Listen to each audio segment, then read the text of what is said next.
If it troubles you all so dreadfully, then I shall marry the very first man who walks through that door, Maud Winter said, and the whole drawing-room laughed as though she had told the finest jest of the season. She had not meant it as a jest.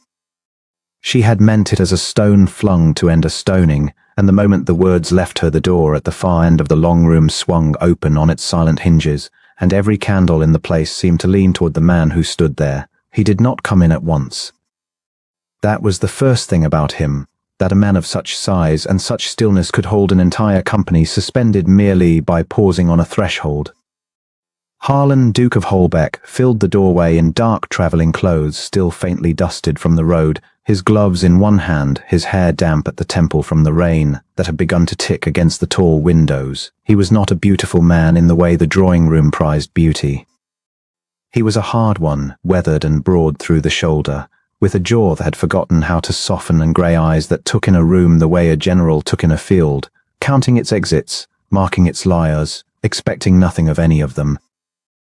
Late in his 30s and looking every year of it, he had the bearing of a man accustomed to being feared and long since resigned to being nothing warmer. The laughter died as though a hand had been laid over it. Chairs whispered against the parquet as people found reasons to stand a little straighter. A footman by the sideboard went white and then busy. Into that hush the Duke of Holbeck stepped, one boot and then the other, and the door drifted shut behind him with a soft, final sound that Maud felt somewhere beneath her ribs. He had come, he supposed, only to collect his aunt. That was the whole of his purpose in this house. Lady Penhallow had begged him a fortnight since to look in on her card evening on his road north, and Harlan, who denied that particular aunt very little, because she was the lost of his blood, who did not flinch when he entered a room, had said he would. He had not counted on rain. He had not counted on being an hour late, nor on arriving to find the assembly frozen mid-law like figures in a frost, every eye upon him, and a slight young woman near the fire standing with her chin up and 2 spots of colour burning high on her cheeks, as though he had caught her at something. "Your Grace," said his aunt's hostess, Lady Penhallow herself, sailing toward him with both hands out and her voice gone shrill with the honour of it. "Your Grace, we had not, that is, we did not look for you until— Oh, but you are most welcome indeed." "Forgive the hour," Harlan said. His voice was low and unhurried, and it carried without effort the voice of a man who had never once in his life needed to raise it. "The bridge at Hallowfield is under water. I am come for my aunt, and I shall not disturb your evening past, the taking of her."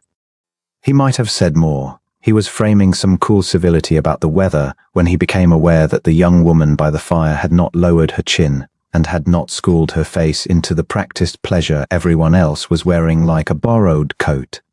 She was looking at him with an expression he could not at once name, not awe, not the calculating brightness he was used to seeing in the eyes of unmarried women when his title was spoken aloud. She looked, if anything, appalled. And beneath the appalled thing, fighting it, was something that trembled dangerously close to laughter, as though the universe had just played upon her a joke so enormous and so unjust that the only dignified answer was to laugh at it before it could laugh at her. He did not know then what he had walked into. He would learn it soon enough. For a beat too long no one spoke. Then a young man Harlan did not know, florid, gold-buttoned, altogether too pleased, gave a bark of laughter that he smothered against his knuckles. "By heaven," the young man said, half to his neighbour and half to the room, "she is caught." She swore it not a minute past. "The very first man through the door," she said, "and here is his Grace himself. Miss Winter, I do congratulate you. You have aimed rather higher than any of us dared." The colour drained from the young woman's face and then flooded back all at once. So her name was Winter, Harlan thought. He watched, against his own inclination, as understanding rippled outward through the company, a hand pressed to a mouth here, a fan snapping open there. A titter smothered and a titter set free, and he saw the exact moment the whole room decided to be cruel about, because cruelty in a fine drawing-room is only amusement that has found a safe object. "Oh, Maud," a handsome girl in rose-coloured silk cried out, pressing her fingers to her lips in a delight too keen to be kind. This one Harlan did mark, for she arranged herself even as she spoke, one shoulder turned to the candlelight, her chin tipped to its best angle, a girl who had never in her life said a word without first considering how it would look upon her. "Maud, you wicked creature, you must keep your vow." A lady's word, you said the first man, and see, Providence has answered you. Whatever shall you do? Rosanna. The young woman by the fire, Maud, said the name quietly, a warning and a plea folded into 2 syllables, and the girl in rose only laughed the brighter for it. Harlan understood the shape of it now. He had spent his life in rooms like this, and he knew their machinery to the last cog. There was always one they set below the salt, a poor relation, a companion. A girl whose gown had been turned twice, and whose dowry was a matter of common and pitying knowledge. And there was always a Rosanna to make sport of her, prettily, so that the sport might be called affection if anyone were rude enough to name it. He looked again at Maud Winter and saw all of it in a glance. The dress that had been fine 3 seasons past and was now only careful, the darn at the wrist done so neatly it was nearly invisible, which meant she had done it herself and taken pains. The way she stood a little apart from the fire's best warmth, as though she had long ago given up the good seats to those who expected them. A dependent, then. Someone's charity. The kind of woman a room like this used as a whetstone and forgot by morning. He was faintly surprised to find that he minded. He knew this room.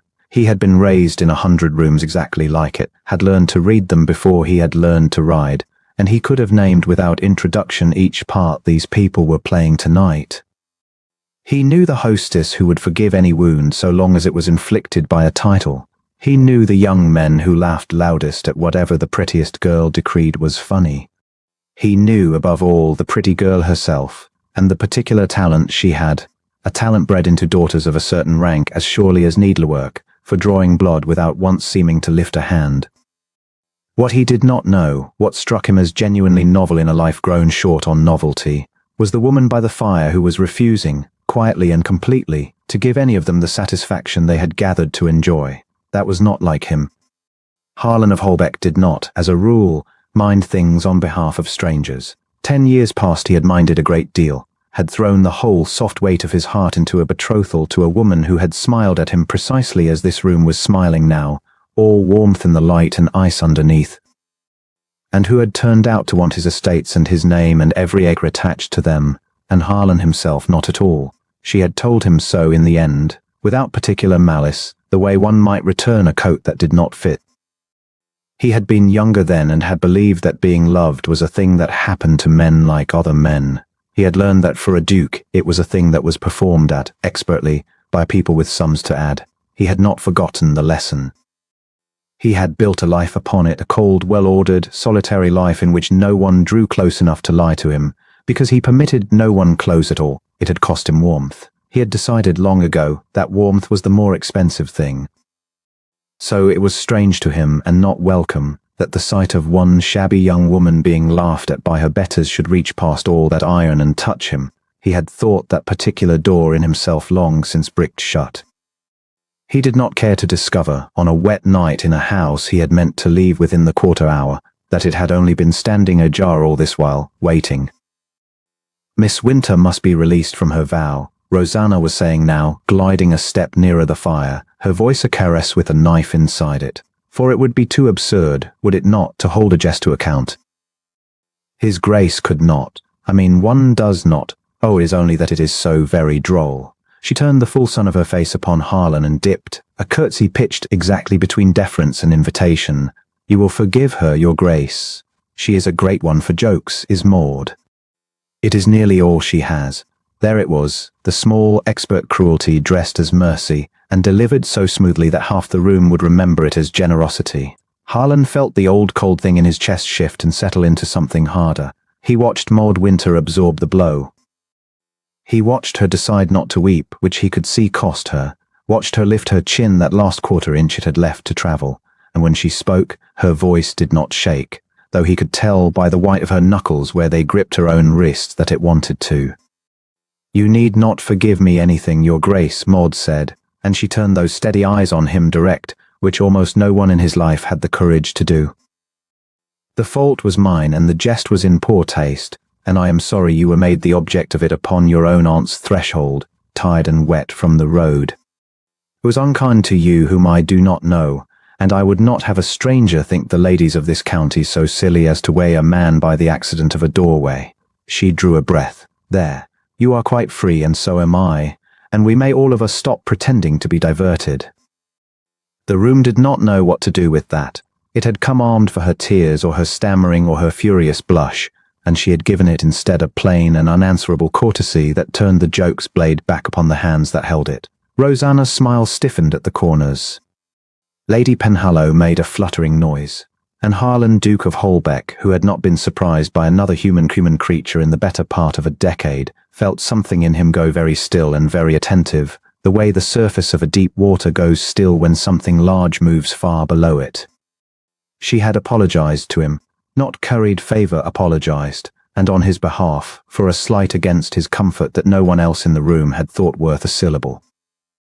And she had done it while the whole company waited to see her humbled, spending on his behalf the small store of dignity she had left, as though it were of less account to her than his hour on the road. She had taken the whole weight of the moment onto her own narrow shoulders and asked nothing of him in return, not so much as the grace of his amusement. In 10 years he had been flattered, flirted at, angled after, and feared. He could not immediately recall the last time anyone had simply been kind to him without an account attached. He was aware that he ought to say something to end it. A word from him would close the matter, a dry pleasantry, a bow, a turn toward the door with his aunt on his arm, and the whole thing would dissolve into an anecdote to be told badly at a dozen breakfast tables. That was the sensible course. That was the course a wiser man, a safer man, the man he had trained himself so carefully to be, would take without a second thought. He thought of his aunt waiting somewhere in this press of people, who alone in all his acquaintance had never once made her fondness contingent upon his usefulness. He thought of the long, cold, orderly road north that waited for him beyond the door, and the still colder house at the end of it. He thought, briefly, and with the flinch of an old wound pressed, of a woman 10 years gone who had smiled at him just so, and of the price he had paid for believing that smile, and of the vow he had made himself never to be such a fool again. Instead, Harlan found himself crossing the room. He was not aware of having decided to.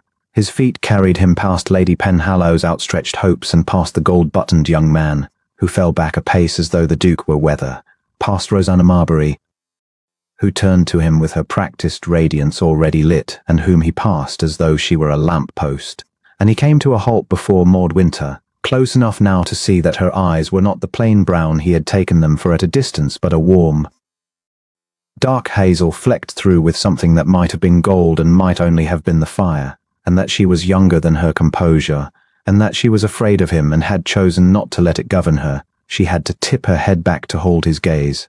She held it anyway. "Miss Winter," Harlan said. The room had gone so silent he could hear the rain on the glass and the settle of a log in the grate.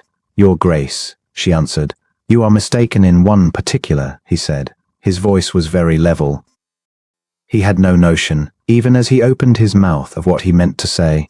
He only knew that he would not leave her standing alone in the ruin they had made of her, and that this reckless, unaccountable refusal to be sensible was the most alive he had felt in longer than he cared to measure. "You say I am free, and that you are free, and that the vow was a jest not to be weighed." He paused. Somewhere behind him a fan stopped moving. "I am not in the habit of treating a lady's given word as a thing of no weight.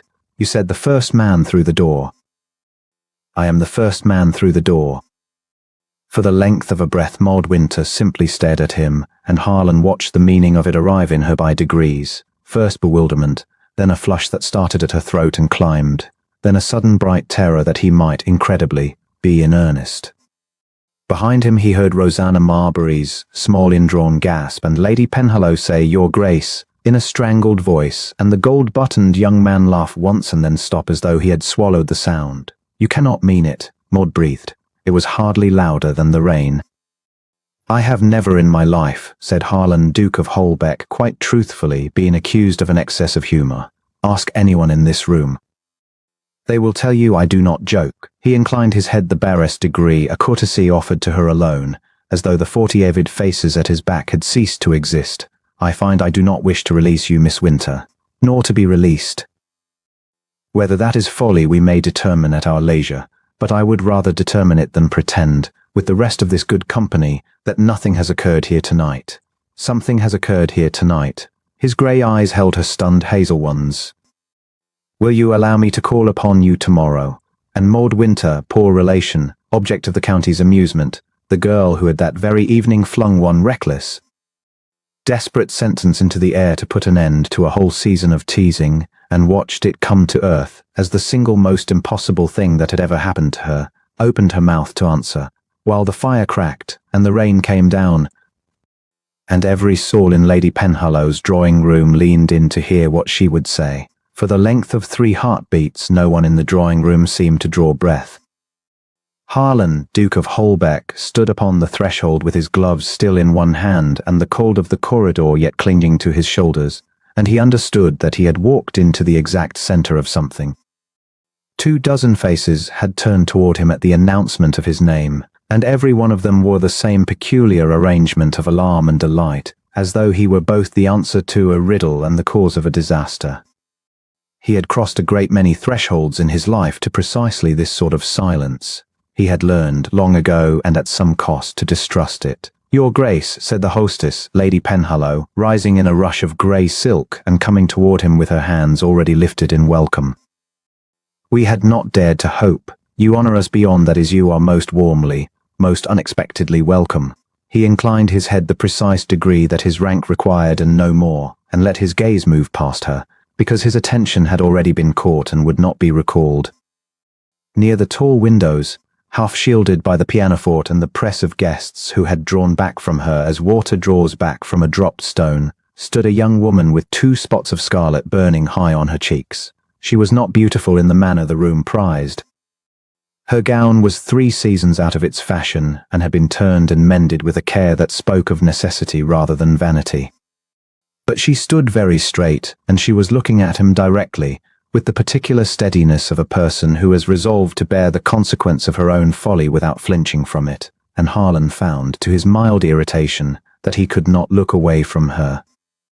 "I fear," he said, addressing the room at large in the low, even voice that had ended arguments in Parliament and quarrels in his own house, "that I have interrupted some amusement. I am seldom so fortunate as to arrive at the interesting moment. Pray do not stop on my account." A titter ran along the far wall, nervous and quickly stifled. It was Lady Penhallow who could not contain herself. She pressed her fan to her lips and glanced, with a helplessness that was almost comic, toward the young woman by the window. "It is nothing, Your Grace," she managed. "A game only. A forfeit of the parlour sort. We were making our foolish predictions, as one does, and Miss Winter had just been so good as to declare." The fan fluttered. "Oh, it is too silly to repeat before you." "Then I shall be curious all the evening," Harlan said, "which is an affliction I would spare myself if I could. Miss Winter, was it?" He watched the young woman lift her chin. He had expected her to colour deeper, to stammer, to disown the whole affair with some pretty flurry of denial, for that was what the beauties of these rooms had taught him to expect of women caught in an awkwardness. Instead, she met his eyes and answered him plainly, and her voice, though it was not quite steady, did not run from what it had to say. "It is not too silly to repeat, Your Grace," she said. "It would be cowardly of me to let another do it." The game was one of prophecy. Each of the young ladies was pressed to say when and to whom she should be married. When my turn came, I was teased rather past my patience on the subject of my prospects, which are held here to be a matter of some public entertainment. And so I said, to have done with it, that I should marry the first man who walked through that door. She drew a breath. "You, sir, are the first man who has walked through that door." The room had gone entirely still again.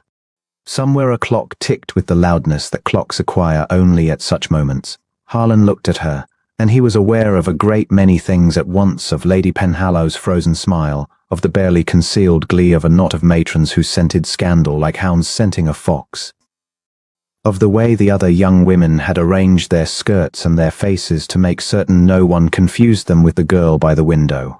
And he was aware most of all of the plain courage of the confession itself, offered up without one grain of the coyness he had come to loathe. He had married once for what everyone had assured him was love, and had learned within the year that his late wife had married a title and endured the man who wore it. She had performed devotion in company and withheld it in private, and she had done it so gracefully that no one but her husband had ever suspected the coldness underneath. She had been dead now these 6 years, and in that time Harlan had built about himself a fortress against precisely the kind of woman who could smile at a duke and mean nothing by it. He had come to read flattery the way a physician reads fever, as a symptom of something he did not wish to catch again. It was the single fact that governed him, and everyone who dealt with him knew to work around it, and it had made him, he was aware, a difficult and solitary man. What disarmed him now was that Miss Winter had flattered him not at all. She had told him in effect that he was an accident. It was the least ingratiating thing a woman had said to him in years, and he discovered that he liked it enormously. Then it appears, he said, and he was careful to keep any warmth from his tone, for he did not yet trust it, that I owe you either a proposal or an apology, and I confess I am uncertain which the occasion demands. A woman near the fireplace laughed too loudly. She was very handsome, dark-haired and gowned in a green that had certainly not been turned 3 times, and she came forward now with the easy confidence of one accustomed to being the brightest object in any room. Harlan knew her a little. Rosanna Marbury, baronet's daughter with a great deal of address and a way of arranging herself so that the candlelight fell to her advantage. She did so now. Your Grace must not tease poor Maud, she said in a voice pitched to sound kind and contrived to wound. She meant nothing by it, I am sure. It was only a jest to cover her having no answer to give. We none of us take it for earnest. Do we, Maud? She turned upon the other with a smile of dazzling sympathy. You would not truly hold his grace to such a thing. Only think how it would look. Harlan watched the two of them, and the contrast schooled him better than any argument could have. Miss Marbury was performing. Every tilt of her head was a line delivered to an audience, and the person she wished to impress was not the girl she pretended to comfort but the duke she pretended to chide. He had spent his adult life among such performances and had grown very tired. And Miss Winter Maud did not perform at all. She looked at Rosanna Marbury with a weariness that had clearly been long in the earning, and then she looked back at him, and she declined to be rescued. I would not hold his grace to anything, she said quietly. I said a foolish thing to spare myself an unkindness, and a foolish thing it remains. His grace is under no obligation but to forget he heard it, which I am sure a busy man will find easy enough. She curtsied low and correct. You are all very welcome to your entertainment. I believe I have provided the evening's share. She meant to withdraw. Harlan saw it in the way she gathered herself, the small squaring of the shoulders of a person about to walk the length of a hostel room alone. And he saw, too, exactly how the evening would go if he permitted it. The story would be told at a dozen breakfast tables by noon, embroidered at each telling, and Maud Winter, whoever she was, would carry the ridiculous weight of it into every drawing room that would still receive her. He knew the arithmetic of such rooms. A duke could jest and be thought droll. A girl of no fortune could not jest at all. He did not decide to speak so much as find that he already had. You mistake me, Miss Winter, he said. I said I owed you a proposal or an apology, and I meant to be taken at my word. I am not, I am told, a man much given to jests, and it would be a great pity to waste the one occasion on which I have been mistaken for one. He drew on his second glove with unhurried deliberation, for the room had gone so silent that he could hear the leather. Lady Penhallow, I find I am not so late as I feared. If your prophecy game admits a latecomer, I should like to make a prediction of my own. Lady Penhallow's fan had stopped entirely. Your Grace may, of course. I predict, Harlan said, and he let his gaze return to Maud, who had frozen midway to her retreat and was staring at him now with an expression in which suspicion warred openly with disbelief, that Miss Winter and I shall become far better acquainted than either of us this moment expects. There. I have staked my forfeit with the rest of you. You will all be able to say you were present when it was made. It was not a proposal. He was too careful a man for that, and too aware of the 20 pairs of ears drinking in every syllable. But it was not nothing, and the room knew it was not nothing, and the knot of matrons by the wall exchanged a look of such anticipation that Harlan felt a brief, grim satisfaction at having spoiled their simpler story. Rosanna Marbury's smile had grown fixed, and behind it something had gone cold and calculating, and he marked that too and set it aside. You need not, Maud said. She had come a step nearer, lowering her voice as though the two of them might speak privately in a room where privacy was impossible. Your Grace, I see what you are doing, and it is kindly meant, and I am grateful, but you need not shackle yourself to a jest to save a stranger a morning's gossip. I have weathered gossip before. I shall weather this. Do not spend your consequence on me. It is worth a great deal more than I am. There it was again, that refusal to be flattered, extended now even to herself. She would not let him make her more than she believed she was. Harlan had been thanked, courted, angled at, and fluttered by experts, and none of it had ever touched him. This did. He found he wanted very much to know what manner of life had taught a woman to appraise her own worth so low, and defend it so fiercely at once. Miss Winter, he said, and he allowed his voice to drop to a register meant for her alone. I have spent 6 years being spent upon by people who wanted a great deal more from me than a morning's peace, and I assure you I know to a farthing what my consequence is worth, and how little I have enjoyed the spending of it. Permit me, for once, to lay some of it where it will do a person good rather than harm. You may call it kindness if you like. I should rather you called it interest. Her eyes searched his face, and he let her look, though he was not a man accustomed to being looked at so. Whatever she sought there, she seemed not to find the mockery she plainly expected, for the wariness in her gave way by a fraction to something more bewildered, and more hopeful, and more quickly suppressed. Interest, she repeated, and there was in the word a flicker of something he could not immediately name, not gratitude, which he had expected and would have discounted, but a wary, almost weary skepticism, as though interest from a duke were a coin she had learned to bite before trusting. Men of your station do not take an interest in women of mine, your grace. They take a diversion. There is a difference, and it is generally the woman who is left to learn it. You speak, Harlan said slowly, as one who has learned it. I speak as one who has watched it taught. She glanced briefly and without malice toward the knot of matrons by the wall, and he understood that she meant something particular by it, some history he had not the acquaintance to read. I have no fortune, no connection worth the naming, and no illusions, which is the only inheritance my father contrived to leave me unencumbered. I would rather keep the last of the three than trade it for an evening's flattery, even a duke's, especially a duke's. I find myself in want of a supper partner, Harlan said, straightening and lifting his voice again for the benefit of the room, for he had said the private thing, and now the public one must be said to cover it. Lady Penhallow, I trust the arrangement of your table is not yet so fixed that a duke cannot be inconvenient. Miss Winter has undertaken to marry me on the strength of a doorway. The least I can do is discover whether we may endure one another over a plate of cold fowl before we trouble the parish. The laughter that broke now was different, relieved. The laughter of a room granted permission to find the whole affair charming rather than shocking. Lady Penhallow seized upon it gratefully and clapped her hands and declared that of course, nothing was fixed. His grace should sit precisely where his grace pleased. The matrons deflated. Rosanna Marbury laughed with the rest, prettily, and the laugh did not reach her eyes. And Maud Winter, standing in the middle of the room she had walked into as its object of ridicule, found herself abruptly transformed into the object of its envy, and Harlan watched her absorb the change with a composure that impressed him more than any triumph would have. She did not preen. She did not shoot a look of victory at Rosanna Marbury, though she had every provocation to. She only looked at him, steadily, as if to say she understood exactly what he had done, and would hold him to none of it once the doors had closed and the story had cooled. You are a strange sort of man, your grace, she said, low, as he offered her his arm, and she was obliged by the whole watching room to take it. So I am frequently informed, he answered. You are the first to say it as though it were not a complaint.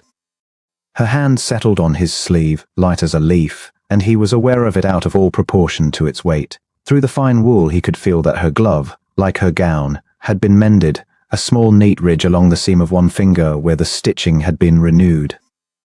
It told him more about her circumstances than an hour of inquiry could have, and it moved him in a way he did not entirely welcome, for it was the sort of detail his fortress had been built to keep out.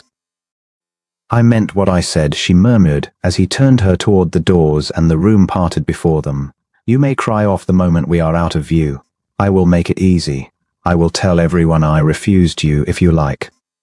It will do my reputation no harm to be thought too proud for a duke, and it will save yours entirely. You are determined to release me before I have so much as sat down, Harlan said. It is a novel experience, Miss Winter, to be so eagerly disposed of. Most of my acquaintance labor in the opposite direction. Most of your acquaintance have not seen your face when you came through that door, she said. You looked as though you expected to be sold something. I only wish you to know I am not selling. He stopped. It was a small thing, a half-stride's pause at the threshold of the supper room, and no one else could have marked its meaning, but he stopped and looked down at her, and the last of his practiced coolness deserted him without his leave.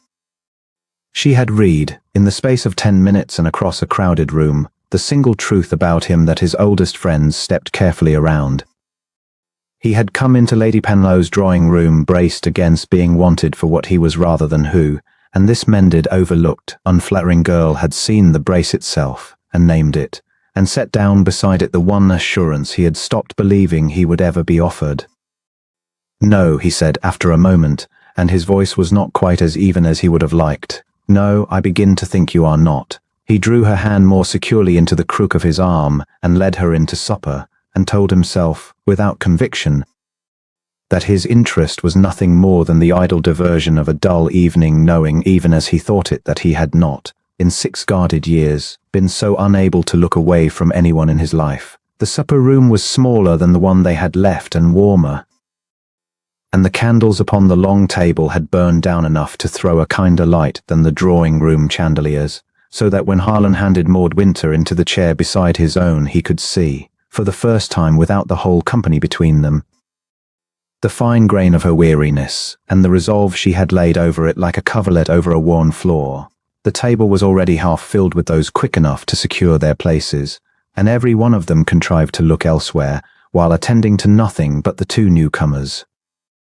He was long accustomed to being observed. He seated himself with the unhurried indifference of a man who had never once in his life hurried on another's account, and shook out his napkin, and let the room strain after them in vain. You need not entertain me, Maud said quietly, once the footman had set cold fowl and a little aspic before them and retreated. I have watched you these 10 minutes, and I think you would sooner face a firing line than a table of strangers determined to be charmed. We may sit in silence if you wish it. I am very good at silence. I have had a great deal of practice. Have you? He said. A poor relation learns it early. She said it without the smallest bid for pity, in the same even tone she might have used to remark upon the weather, and reached for her glass. One is placed at the ends of tables, your grace, and spoken across rather than to, and after a time one discovers there is a certain freedom in it. No one troubles to lie to a woman they have decided not to see. I have heard more truth from behind a screen at a card party than most people hear in a season of compliments. Harlan turned his knife a quarter turn upon the cloth and did not answer at once, because the observation had gone into him like a splinter, so precisely did it name a thing he had felt from the opposite end of every table in England. He was seen too much, and she not at all, and the 2 of them had arrived, by roads that could not have been more different, at the same lonely accuracy about the people around them. And what truth, he said, have you heard behind screens tonight? That you are not to be born, and are the greatest match in 3 counties, and both in the same breath, and from the same mouths. She cut a small piece of the fowl and ate it with composure. That your late wife's people have never forgiven you, though for what the tellers could not agree.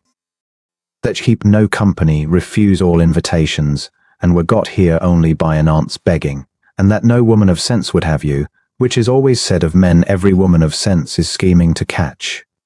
He had gone very still at the mention of his wife, and she felt it, he saw, for she set down her fork and looked at him with a directness that held no apology but a great deal of care. I ought not to have said that last but one, she said. It was cruel of me to repeat it, and I am sorry. I do not know your griefs, your grace, and I have no wish to trade in them. I only meant to show you that I come to this bargain of ours with my eyes open and no illusions be broken. You need not fear you have engaged yourself to a girl who imagines you a hero of a novel. No, he said after a moment, and his voice had roughened despite him. No, I do not think you imagine me anything at all but what I am. It is a rarer courtesy than you know, Miss Winter. He turned his glass by its stem. 6 years he had guarded the one wound she had blundered so near, and he found, to his own confusion, that he did not want to let her withdraw from it entirely. My wife did not die of any cruelty of mine, whatever her people put about. She died of a fever 3 winters into a marriage her family arranged for my title and my acres, and mourned by everyone but the 2 of us who were in it. That is the whole of the great scandal. There was no love to lose, and so nothing lost, and the world has never forgiven me grieving so little a thing it decided ought to have broken my heart. She was quiet for the space of several breaths. That is a lonelier thing than grief, she said at last. To be thought hard for feeling honestly what you were given to feel. Yes, he said simply, and was astonished to have said it. You will forgive me, he went on, before the confession could lie too naked between them, if I ask a question in return, since you've already had the plainer half of my history from behind your screens. How does a woman come to be a poor relation in a house such as this, and to bear it as though it were a coat that did not fit rather than a wound? My father was a clergyman of good family and no fortune, she said, and he died when I was 19, and left me a very great deal of Latin and a very little money, and no husband to spend either upon. Lady Penhallow is my mother's cousin. She is kinder than most would be, and reminds me of it seldom, which is kinder still. I keep her accounts and answer her correspondence, and make up the numbers at her table when a lady is wanted and better can be found. It is not a hard life, your grace. It is only a small one. And I had, until an hour ago, entirely made my peace with its size. They neither of them spoke for a moment, and it was not the strained silence of the drawing-room but something easier, a silence with weight in it, and Harlan was aware that a duke did not, as a rule, confess the barrenness of his first marriage to a girl in a twice-turned gown between the foul and the trifle. He had done it without deciding to. That, more than anything she had said, unsettled him, that the door he kept so carefully barred had swung on its hinge at the mere pressure of her plain attention, the way Lady Penhallow's drawing-room door had swung to admit him an hour since, and altered everything. Down the table Rosanna Marbury was laughing at some sally of a red-faced squire, her chin lifted, her green sleeve arranged to catch the light, and every little while her glance flicked toward Harlan to measure whether the arrangement was observed. He observed it only to be wearied by it. Beside him Maud ate her supper and asked him nothing, and wanted nothing, and it came to him with the force of a thing long forgotten that he was, in this crowded and prying room, at his ease. When the supper broke up, Lady Penhallow rose in a flutter and declared that the prophecy game must be finished, for they had left it half-played, and the company drifted back toward the drawing-room in 2s and 3s with the reluctance of people who would much rather have stayed to watch the Duke. Harlan would have taken his leave then. The road north waited, and his horses, and the whole ordered solitude of his life, and he had already spent more of himself in one evening than he was accustomed to spend in a 12-month. But his aunt caught his sleeve in the passage and begged him not to slink off like a footpad the instant supper was done, and the truth was that he did not, at bottom, wish to go. The game, when he understood it, was a foolish one. A bowl was passed, and in it were folded slips upon which the guests had earlier written prophecies, small fortunes, some fond, some barbed, to be drawn out and read aloud and fitted, amid much laughter, to whichever unmarried person the reader chose to torment. Harlan had missed the writing of them, being on the road, and so was spared. Maud, he saw, had not been spared anything. "Oh, but Miss Winter must draw," said Rosanna Marbury, when the bowl came round, and her voice was all sweetness and her eyes were not. "She has had such fortune tonight already. Perhaps the bowl will tell us whether it is to last." A ripple of laughter, the small mean laughter of people who scent that someone may be safely diminished. "Go on, Miss Winter. Read us your future." Maud took the slip that was pressed upon her, pressed, Harlan marked, by Rosanna's own gloved fingers, so that there was nothing of chance in which paper reached her hand, and unfolded it, and read it silently first, and a faint colour came into her face. Then she read it aloud, in a clear steady voice that did not falter. "She shall marry where she is not loved, and be grateful for the roof." She looked up and folded the paper again along its crease, and smiled with a composure that Harlan felt in his own chest like a blow struck on his behalf. "A shrewd prophecy," she said lightly into the silence that had gone brittle, "though I fear the author has told us more of her own hopes than of my fortune. It is a common error. One writes what one would wish upon another, and signs it fate." The laughter that came now did not fall where Rosanna Marbury had aimed it. Harlan watched the handsome face by the fire go stiff, watched the barb turn in the air and come home to the hand that had thrown it, and he did nothing, said nothing, for Maud Winter plainly required no champion. She had, with 6 quiet words, done more to that slip of paper than any anger of his could have. She had refused to be wounded in public, and in refusing had made the wound the other woman's. He had spent his life among people who mistook cruelty for wit, and here was a girl of no fortune and less consequence who had answered cruelty with such grace that the whole room was ashamed of itself. But when the game moved on and the bowl passed to other hands and other laughter, he saw her fold the slip once more, very small, and close her fingers over it, and hold it in her lap beneath the table's edge where no one but he could see, and he understood that the composure had cost her, and that she was not made of stone, but only of a courage practiced until it looked like ease. It moved him past bearing. He rose and crossed to the tall window where she had gone to stand a little apart while the game ran its course, and stood beside her looking out at the black glass and the rain still ticking upon it. "You need not have borne that," he said low. "I would have stopped it. A word from me and she would not have dared." "That is precisely why I did not want the word," Maud said. She did not look at him. She looked at their 2 reflections hung in the wet dark of the window, his great shoulder above plain grey one. "Do you not see, your grace? If a duke defends me, then I am a duke's creature, and every kindness I ever receive after tonight will be laid at your account and not mine.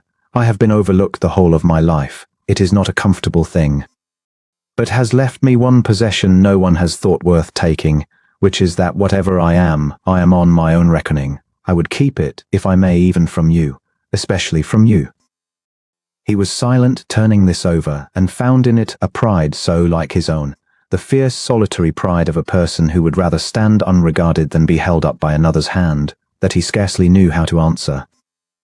All his life he had guarded his own worth against those who wished to borrow it. He had never once considered that a woman with nothing might guard hers just as jealously, and for reasons far better than his.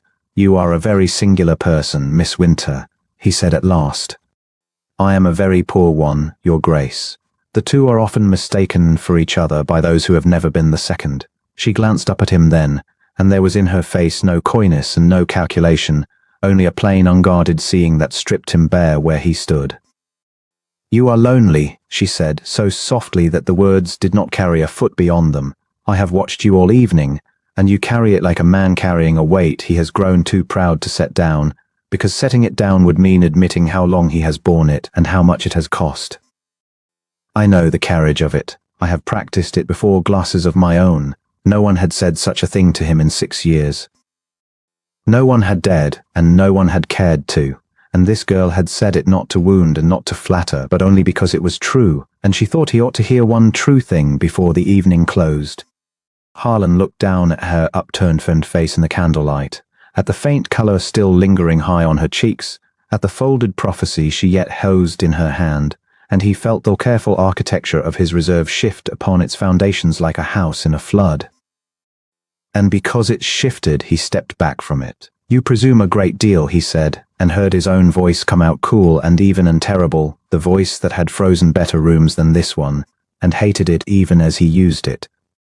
"You read a man wrong who is merely tired, Miss Winter, and mistake the tedium of an evening for some grand solitude of the soul. I have been very well entertained. I would not have you spoil it by turning fortune-teller yourself." He watched the words land. He watched the small flinch she did not quite master, quickly covered, and the light in her face bank itself down to a careful courtesy, and he despised himself thoroughly and did not stop, because 6 years of guarding had taught his tongue to close a door faster than his heart could wedge it open. "Of course, your grace," she said, and curtsied, and the curtsy was perfect and meant nothing at all. "I forget myself. It has been a strange evening. I hope you will forgive a poor relation her one indulgence in being spoken to as though she were a person." That was worse than any reproach, and she knew it, and she meant it to be, and it was no more than he deserved. Before he could find the way back through the door he had just slammed, Lady Penhallow came sweeping upon them to say that the Duke's carriage was brought round at last. And his aunt's woman had his coat, and the rain was easing, and would his grace not stay the night, the roads being what they were, and the moment was gone, folded shut like the slip of paper in Maud Winter's hand.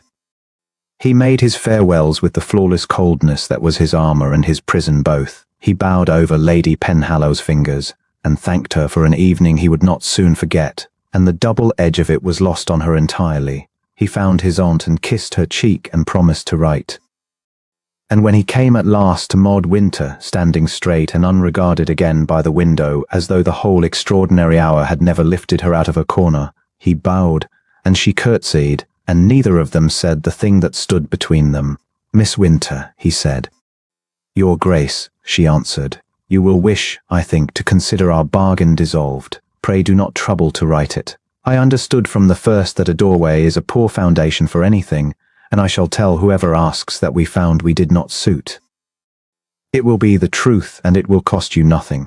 "Miss Winter," he began, and did not know how to finish, and so said nothing, and turned, and went out through the same door he had entered by, into the cold and the seizing rain, with the whole silent company watching him go. The carriage swayed out onto the black road, and the lamps of the house fell away behind, and Harlan sat back against the squabs and told himself, with the discipline of long practice, that he had done the only sensible thing, that he had extricated himself cleanly from a folly, that a duke did not marry a penniless girl on the strength of a jest and a single honest hour, that by morning the whole of it would have shrunk to its proper size, an odd evening, a diverting oddity, nothing more. He believed none of it. Somewhere in the dark between one posting house and the next, staring at the rain-streaked glass where the ghost of a plain grey figure kept forming and dissolving, he gave up trying. She had seen him, not the title, not the acres, not the great fearsome match of 3 counties, but the tired, proud, lonely man carrying his weight where he thought no one looked, and he had answered her seeing with a slap, and driven away, and he could not, though he counted the milestones and the hours, stop hearing her voice saying, "You are lonely," as though it were the kindest thing anyone had said to him in the whole barren length of his life. For 2 days the water held him where he did not wish to be held, and Harlan discovered that a man may govern armies and estates and the whole cold apparatus of his own conduct, and still be entirely unable to govern where his eye went in a crowded room.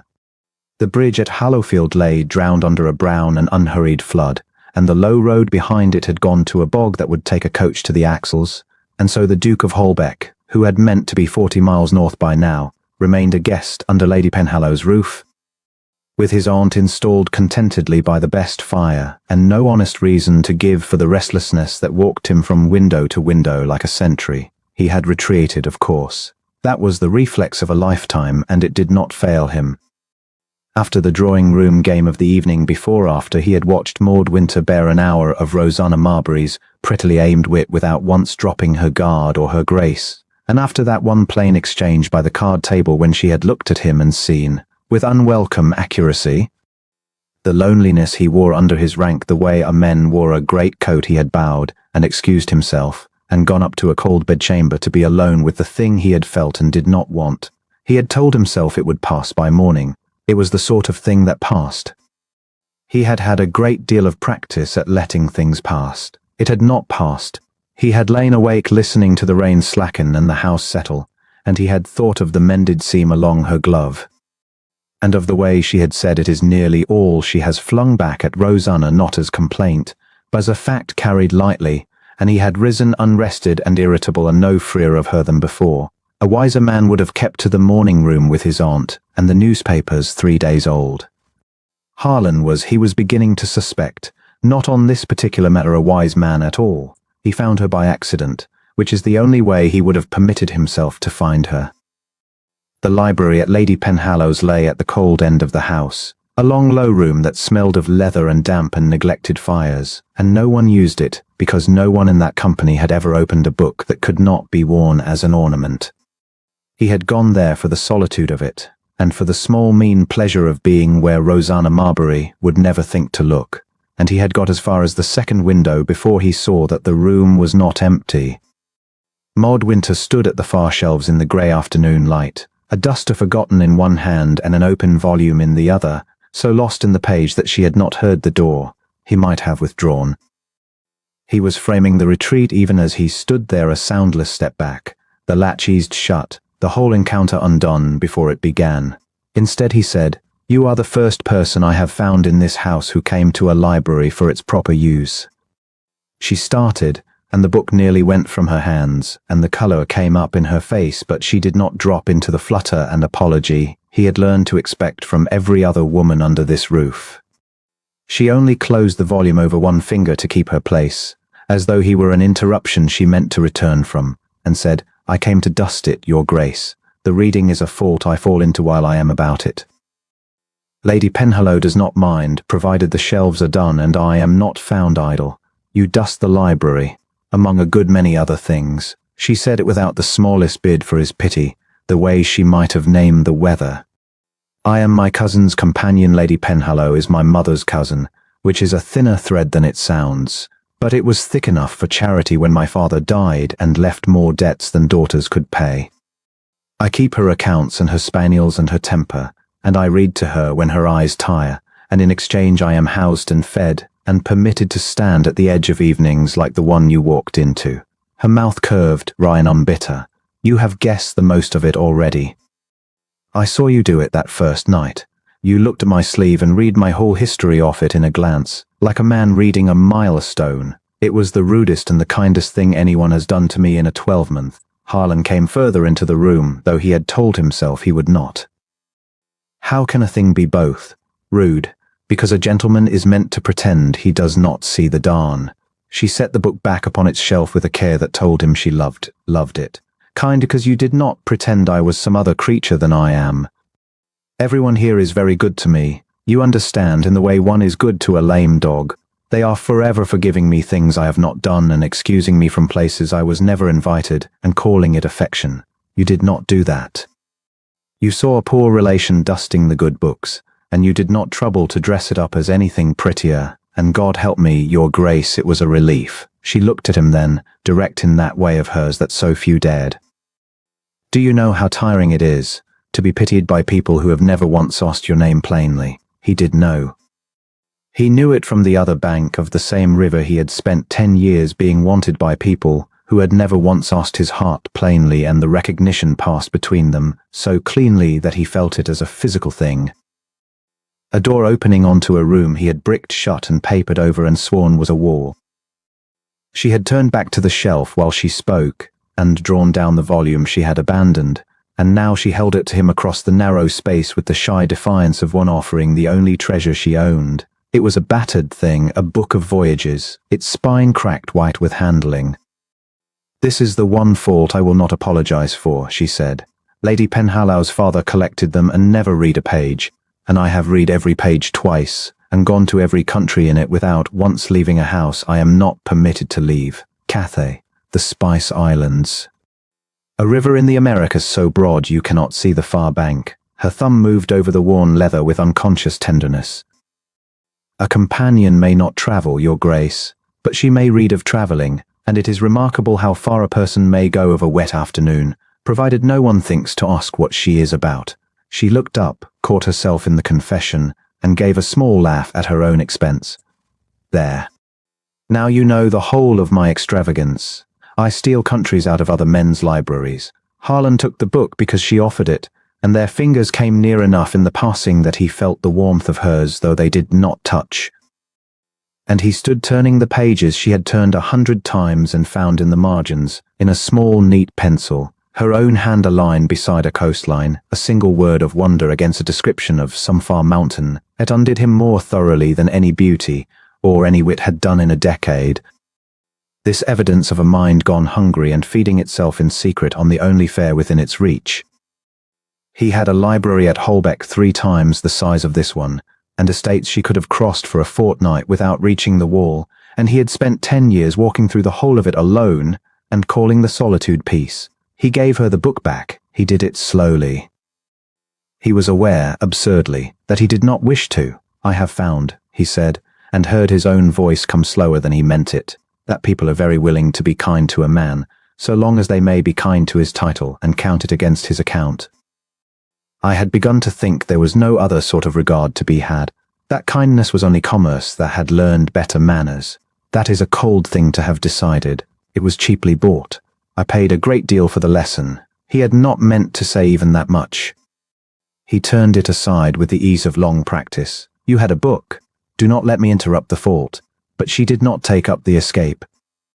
She studied him instead in the failing light, with the frank attention of someone doing sums, and he braced himself against it out of pure habit, for this was the moment, in every other room of his life, when the sum came out and the true wanting showed its face.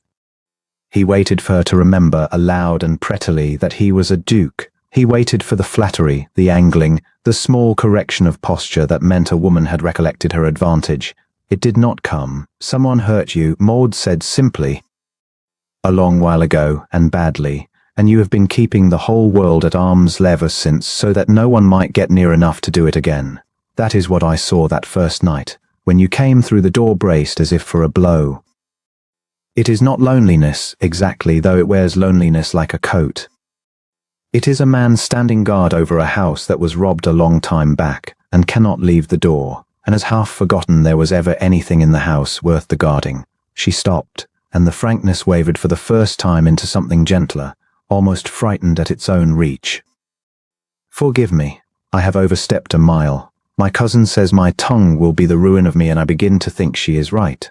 Harlan did not answer at once, 'cause he could not. She had walked in the space of a wet afternoon, straight through defences that had turned aside the most practiced courtiers and the cleverest matchmaking mothers in 3 counties, and she had done it not with cunning, but with the plain, blunt instrument of having actually looked at him and told him the truth of what she saw.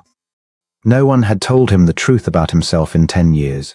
He had made very sure of it, and here was a girl who dusted libraries for her bread, saying it to his face with a duster in her hand and no earthly thing to gain, and looking sorry she had said it at all. You have not overstepped, he said. The light had gone soft and blue at the windows.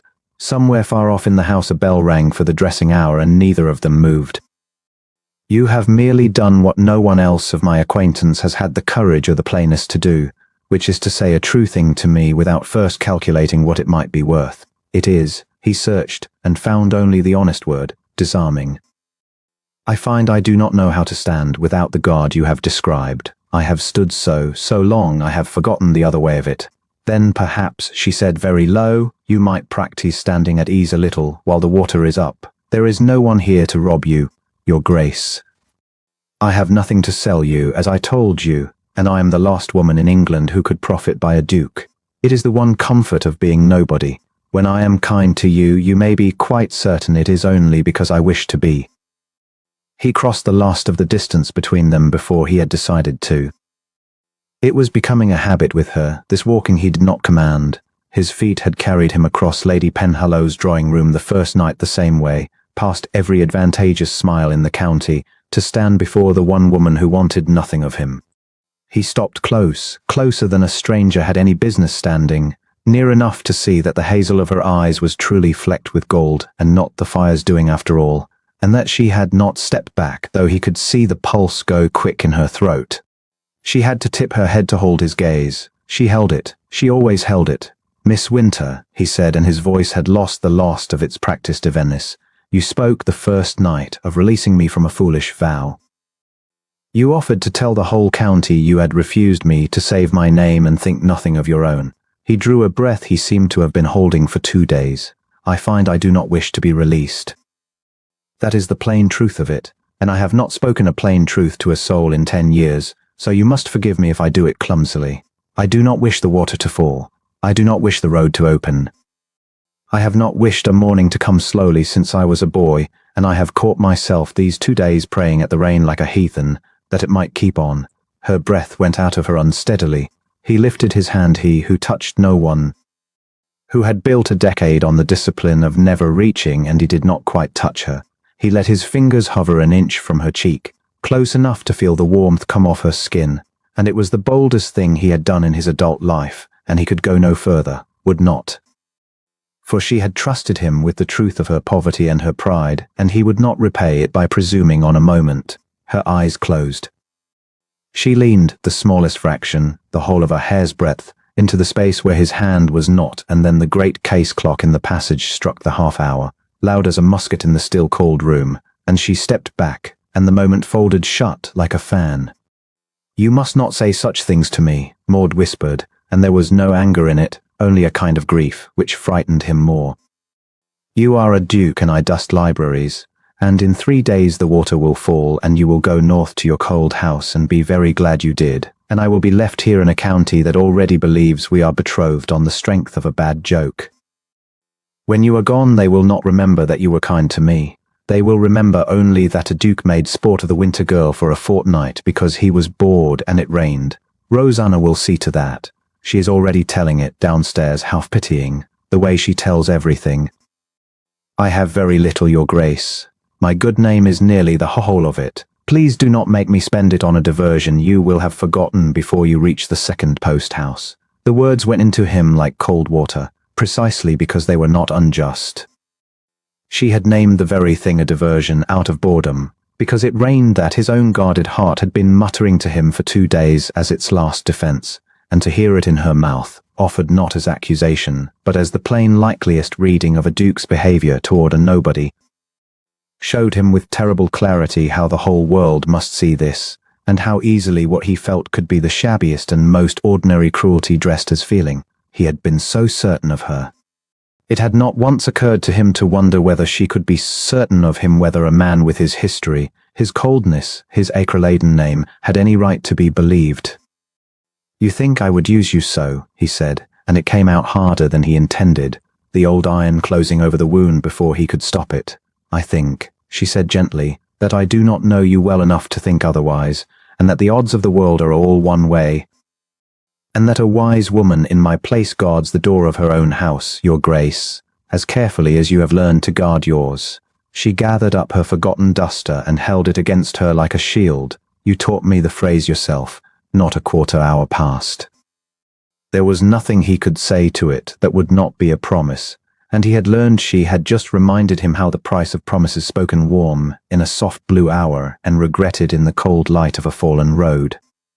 So he said nothing, which was its own answer, and watched the small hope in her face bank itself down out of long habit, the way she gave up the good seats by the fire without being asked.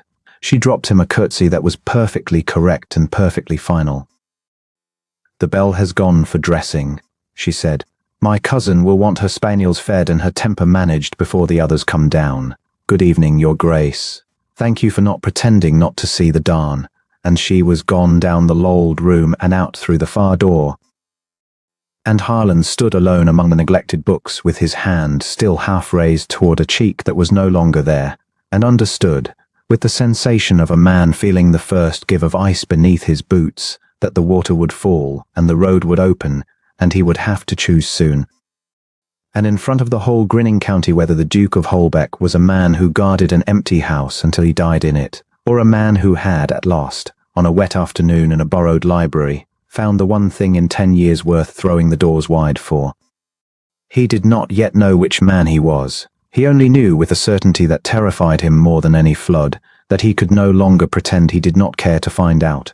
The water fell in the night, as he had known it would. He heard it go, the great brown voice of the flood dropping by inches under his window. Untoward 4, it had thinned to the ordinary chatter of a stream that has remembered its banks, and he lay in the cold bedchamber listening to the house stop holding its breath. By first light a groom sent down to Hallowfield came back with mud to the knee, and the news that the bridge stood whole beneath the fallen level, and the low road would carry a coach by noon if a man drove it gently. The country was giving him back his liberty. He found, lying there with his hands laced behind his head, and the grey dawn coming up hard and honest through the curtains, that he did not want it, and that the wanting of it or not wanting made no difference at all to a road, which is a thing without mercy and without memory and simply opens. He came down late and found the house already changed around him. A stranded house and a freed one are 2 different countries. Boxes were being roped in the hall. A maid carried a valise past him with the particular briskness of a servant who scents an end to unpaid overwork. And in the morning room his aunt sat enthroned among the cooling toast, with the expression of a woman who has been saving a remark for 2 days and means to have full value of it now. You will have heard, she said, before he had so much as reached the sideboard, what the whole of 3 parishes has apparently heard while we sat here damp and idle. That a certain young person of this house undertook, in company at Lady Penhallow's, to marry the first man through the door, and that the door, God help us all, produced you. She buttered nothing. She watched him. The maids have it. The grooms have it. Rosanna Marbury has it polished to a shine and is wearing it downstairs this moment like a new brooch. I should like to know, Harlan, whether my nephew is the punchline of a country jest or the cause of one, 'cause I am too old to learn the difference from strangers." "It was a jest," Harlan said. He poured coffee he did not want to have something to do with his hands. A girl badgered past Bearing, saying the wildest thing in reach to make the badgering stop. "I happen to be the wildest thing. There is nothing in it, aunt, but an accident of a door." Said his aunt, in the tone of a woman laying a card face down for later. "You have said accident 3 times since Tuesday, and each time as though the word were a rampart. I have watched you look at that grey little cousin across 2 dinners, nephew, and I will tell you what I have not seen in 10 years of watching you look at women, have not seen you afraid of one." She rose, gathering her shawl with dreadful serenity. "The road is open at noon. I have ordered the carriage for 1. That gives you 3 hours to decide whether you are a coward or merely a fool, which are not were to have persuaded yourself the same creature." And she went out, leaving him with the ruin of the toast and the certainty that she had aimed every word and struck what she aimed at. He did not decide. That was the whole of his failure, and he would understand it later, lying awake in a colder room than this one, that a man may be granted 3 hours to become brave and spend every minute of them reaching for reasons instead. He walked in the wet garden until his boots were black. He drafted, in his head, a dozen sentences to say to her and struck each one out for sounding either like a bribe or like a jest, and he could not tell, standing among the dripping laurels, which he feared more, that she would say no and prove the world right about him, or that she would say yes, and he would spend the rest of his days wondering, as he had wondered once before across a betrothal table and again across a marriage bed, whether it was the man she took or only the acres the man came wrapped in. 10 years he had bricked that room shut. He had not reckoned how loud the old fear would be the instant a hand touched the mortar. She gave him, without meaning to, one last opening, and he let it close. He came in from the garden by the side passage with his boots black and his resolve no further forward, and met her on the half-landing of the back stairs with an armful of Lady Penhallow's linen and a smut of dust along one cheekbone. And for the space of 3 heartbeats they were alone together in the cold stairwell, as they had been alone in the library, with no room leaning in to watch. She looked up at him, and something crossed her face. Not hope. She had banked hope down long since, but a kind of wary steadiness, as though she were bracing to hear whatever a duke leaving a house says to a poor relation he will not see again. "You have the road at last, your grace," she said quietly. "I am glad of it for your aunt's sake. She has borne the delay very ill. There was no barb in it." It was only kindness, offered plainly. At the exact moment he might have set down the linen from her arms and said the one true sentence that was standing ready in his chest. He felt it there. He felt the whole of it stay. "Or let me carry you north out of this," or only your name said once without his rank hung round it like a bell. And the fear reached the door of his mouth a half-instant before the truth did. And what came out instead was, "I am obliged to you, Miss Winter, for a pleasant confinement," which was correct and cold and nothing, and he watched the wary steadiness go carefully blank and knew he had squandered the last quiet hour the pair of them would ever be granted. She curtsied and went on up with her linen, and he stood on the half-landing hating the sound of his own good breeding. He was still undecided when noon came, and the household gathered in the long drawing-room to see the great guests away, and the accident of the door became, in one turn of the wheel, no longer a thing he might quietly choose in a library, but a thing the whole grinning county meant to have settled to its face. Rosanna Marbury contrived it, as such things are always contrived, not with malice worn openly, which is vulgar, but the bright, benevolent cruelty of a fine drawing-room finding a safe object for its amusement. She stood by the window in a gown the colour of a wound, and she said, laughing, to the room at large as the Duke came in booted for the road, "But surely his grace cannot leave us yet. There is a debt outstanding under this very roof, and it would be too unkind to ride off and leave it unpaid." She turned her lovely, pitiless face upon Maud, who stood by the door in her grey stuff gown with a wrap of Lady Penlow's over one arm, brought down to be useful to the last. "Cousin Maud made a solemn vow before witnesses, did you not, dearest, to marry the first gentleman across the threshold, and the threshold gave us a duke. It is the most romantic thing that has ever happened in Hallowfield, and we are all simply dying to know how His grace means to answer it." The laughter came, that low, indrawn, delighted murmur he had heard once before in another room, the sound of a company deciding all together to be entertained at the expense of the one among them least able to strike back, and Harlan felt it close over Maud like water. He saw her stand in it. He saw her not flinch, and he saw, with the practiced eye of a man who had been the object of such rooms for a decade, the exact instant she understood there was no exit from this doorway that did not cost her something, and chose, out of a lifetime's habit of paying rather than being paid, to spend her own dignity so that no one need spend his. "Miss Marbury does me too much honor," Maud said. Her voice was perfectly level and carried to every corner of the long room. It was a foolish thing said in a foolish moment, and I should be ashamed to hold any gentleman to a word flung out to end a teasing, least of all a gentleman who has been so unlucky as to be caught by a door on a wet evening and made the subject of a jest not of his choosing. She looked at Harlan then, and her grey eyes were steady and kind and terrible, and he understood that she was giving him, before the whole county, the very release his silence in the library had asked of her. "His Grace owes this houthing but a safe road home. I release him of my nonsense entirely, and beg the whole company to forget it, as I mean to. Let no one say the Duke of Holbeck was ever held to anything by the likes of me. It was nobly done." It was the finest thing said in that room in a season, and only two people in it understood that she had just laid her own heart down in the road for the wheels to pass over sooner than let a proud man be pushed to a thing he had not chosen. Harlan understood it. He knew in the half-second her eyes held his, precisely what she was doing and precisely what it was costing her and precisely what a brave man would answer. And the old fear rose up in him and answered first, for it did not land in that moment as sacrifice. It landed on the 10-year wound like a key turning in a lock he had bricked over but never truly filled, and the wound said, in the cold clear voice it had used across a betrothal table and a marriage of convenience both, "You see, even she wants nothing of you, not the man, not even the jest, only to be quit of the embarrassment of you."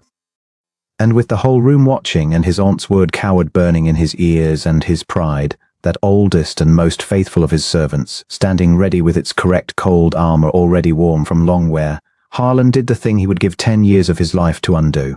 He bowed. He gave her the small, exact glacial bow of a duke acknowledging a favor from an inferior.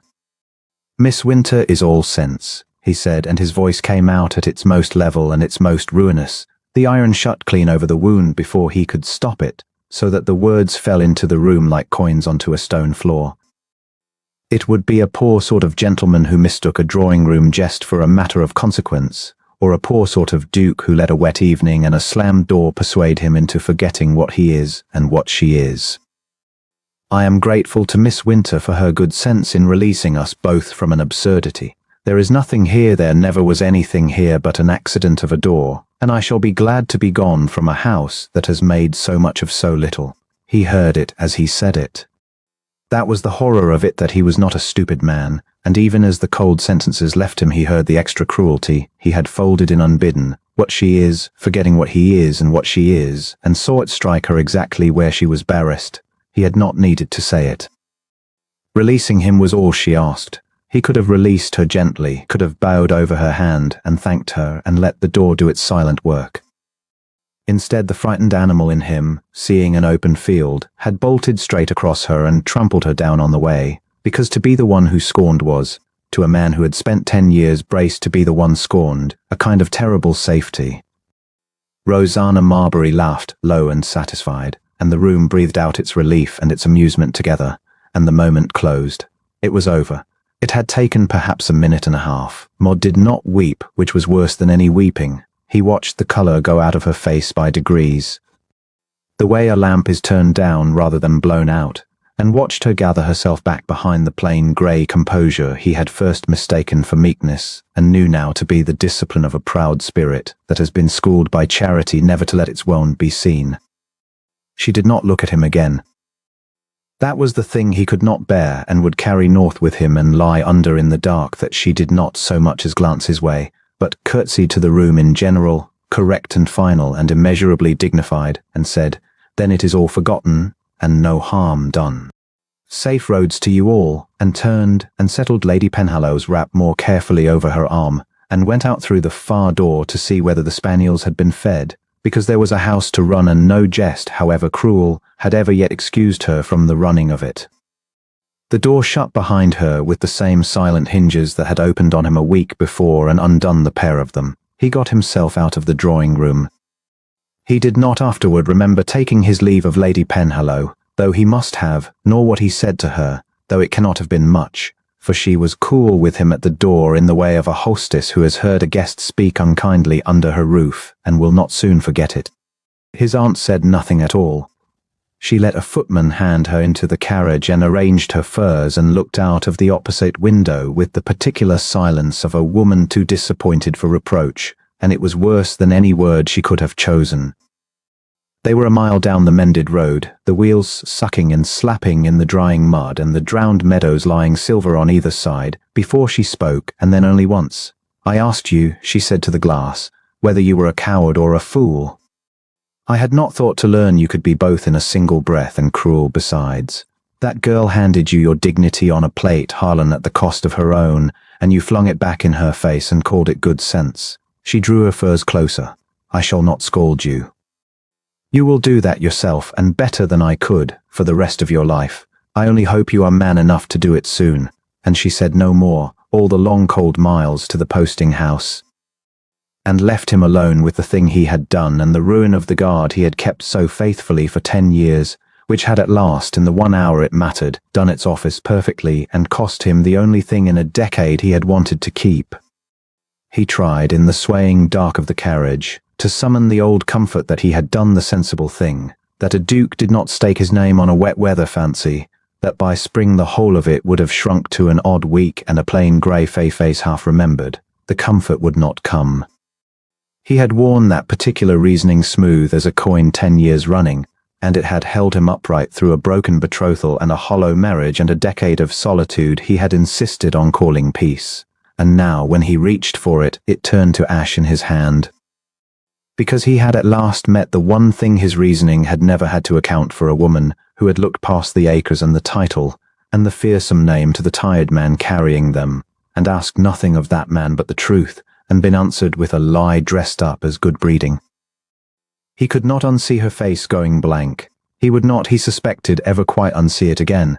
He learned the rest at the posting house, by the worst of chances, from the very grooms who ought to have known nothing. He had gone out to the yard to see the horses put too unable to sit still, unable to bear his aunt's silence a moment longer, and there among the steam and the lanterns 2 of Lady Penhallow's men, come the same road with a message for the next parish, stood warming their hands and talking low, not knowing the Duke stood in the shadow of the arch. "Well, and she's for off herself, poor soul," one said. "My lady's that mortified by the county's talk she'll not have the girl under her roof to be laughed at, nor herself neither. Packed off to a governess place in the north by month's end. They say some cold house past Harrogate, brats and a widower and £40 a year. Piety. She was the only one of 'em ever said good morning to a groom and meant it, and the other man said it was a pity indeed." And they went in out of the cold, and Harlan stood in the freezing yard with the lantern light swinging across the mud, and understood that the road did not only open behind a man, it opened before her too. That, within the month the woman he had trampled would be gone out of reach of any apology, north and away, and swallowed into a stranger's cold house, and that whatever he meant to do about the wreck he had made, he had, at the most, a handful of weeks to do it in before the door that once opened on the pair of them shut for good, not on silent hinges this time, but with the whole grey weight of a life closing over her, and his own cowardice the hand that had pushed it to. The water fell as she had said it would.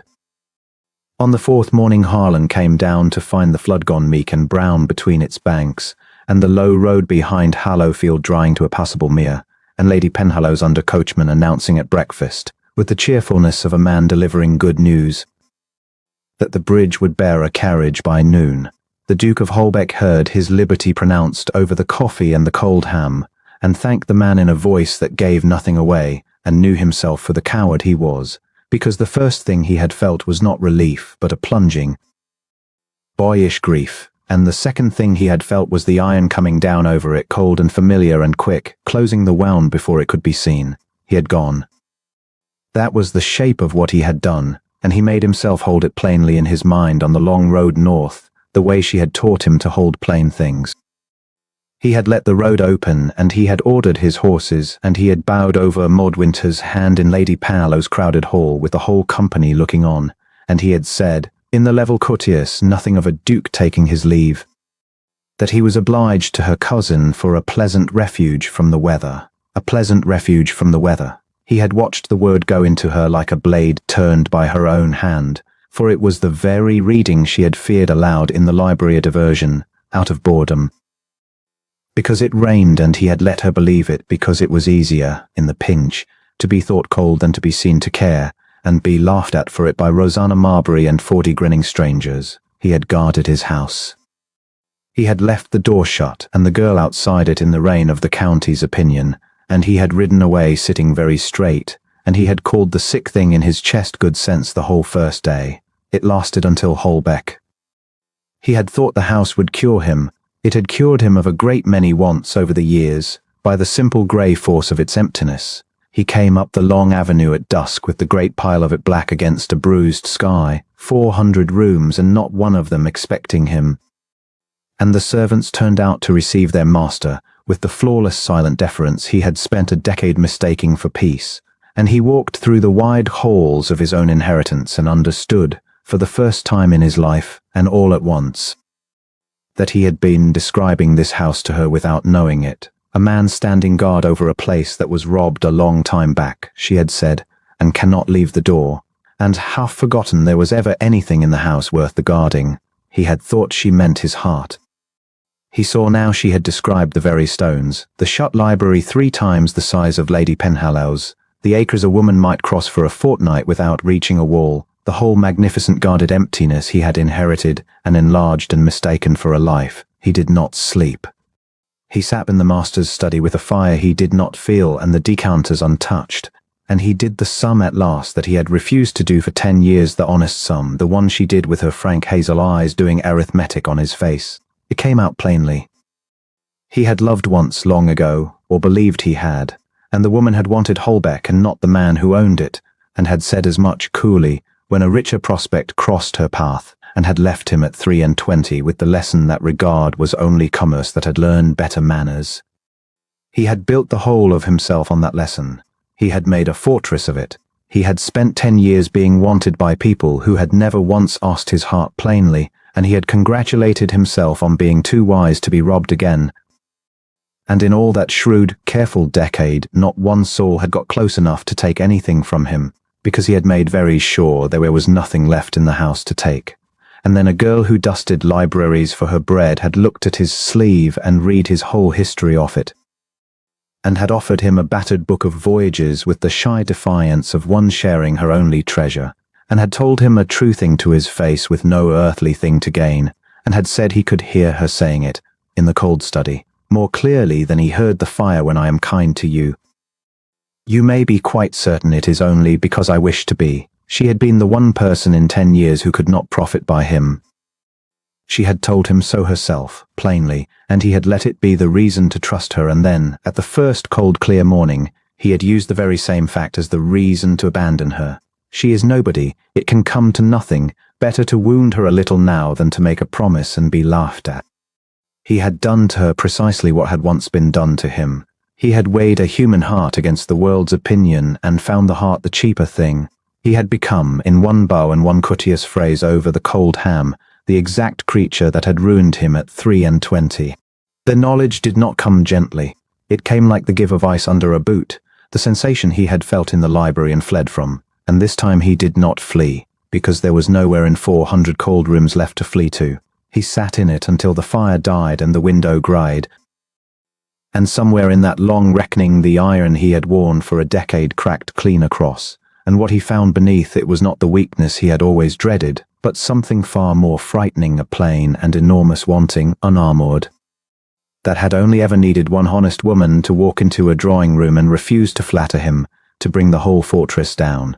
He tried once to talk himself out of it, for the habit of 10 years does not die in a single grey dawn.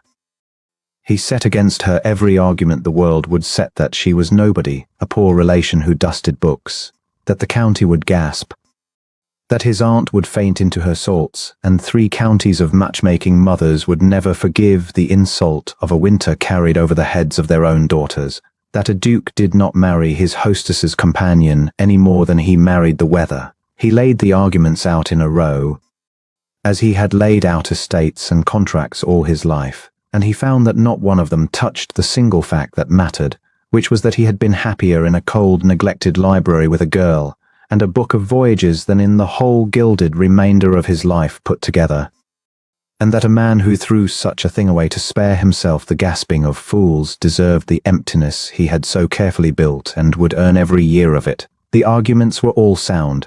They were the arguments of the man who had ruined him. He would not be that man.